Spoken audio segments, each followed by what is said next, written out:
C'est quoi à abandonner ces schémas? Abandonner ces schémas, c'est ne pas avoir d'attente. Parce que toutes les attentes sont référées par rapport à ce qu'on connaît. Donc par rapport à nos schémas, à notre culture, à ce qu'on voit autour de nous, la façon dont ils réagissent. Voilà, les schémas en fait, hein, les schémas. Donc, abandonner ces schémas, c'est ne plus avoir d'attente. Quand on n'attend plus rien, c'est que c'est bon, c'est qu'on a abandonné ces schémas et qu'on est prêt à aller vers de l'inconnu, vers des imprévus, vers la vie elle-même. Et parfois même, il faut avancer plus loin que ce qu'on pense. C'est pas parce qu'on a un aperçu que c'est la bonne, c'est la vérité, que il faut s'arrêter là. Non, il faut aller au-delà de l'aperçu. Parce que parfois, derrière un tournant, il se cache des merveilles. Ou bien derrière un talus, il y a des merveilles aussi. Donc il faut aller au-delà pour découvrir les merveilles. Parce qu'il y en a énormément. Il faut juste savoir les reconnaître. Savoir que ça existe et savoir reconnaître, dire merci. On commence à prendre conscience de soi quand on est vraiment seul. Et qu'on se dit, qu'est-ce que je vais faire de ma journée? Parce qu'il n'y a rien d'autre que sa solitude pour combler ce que nous sommes. Donc c'est très très bien comme introspection que d'être seul et en solitude et vivre en solitude. Sachant qu'on n'est jamais seul, hein, que la vie entière est avec nous, que le tout est avec nous, et qu'on fait partie du tout. D'ailleurs, quand on ôte ces limites-là, quand on ôte les limites du corps, la conscience se rejoint à la grande conscience.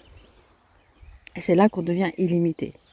C'est là où on sait que tout peut arriver.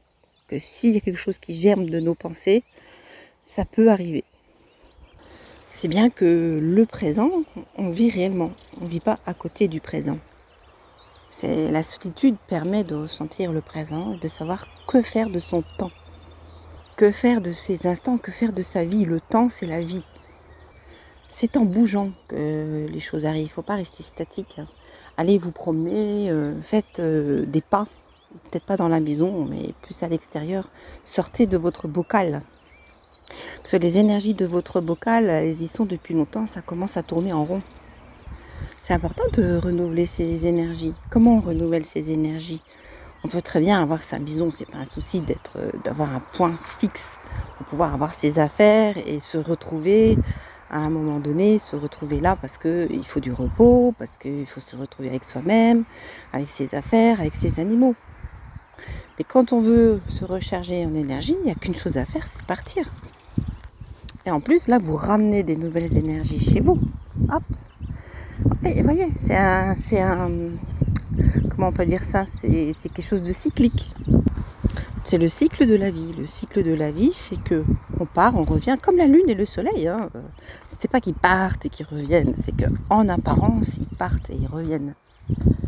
Bon, alors en hiver, c'est un petit peu plus difficile, mais la neige, c'est bon. Si on peut s'octroyer et pouvoir aller dans des chalets. C'est vrai qu'en hiver, il y a moins de possibilités de faire du woofing ou des échanges comme ça, mais il y a moyen quand même d'aller proposer ces services, je ne sais pas où, pour pouvoir construire justement pour le printemps qui arrive, pour l'été qui arrive.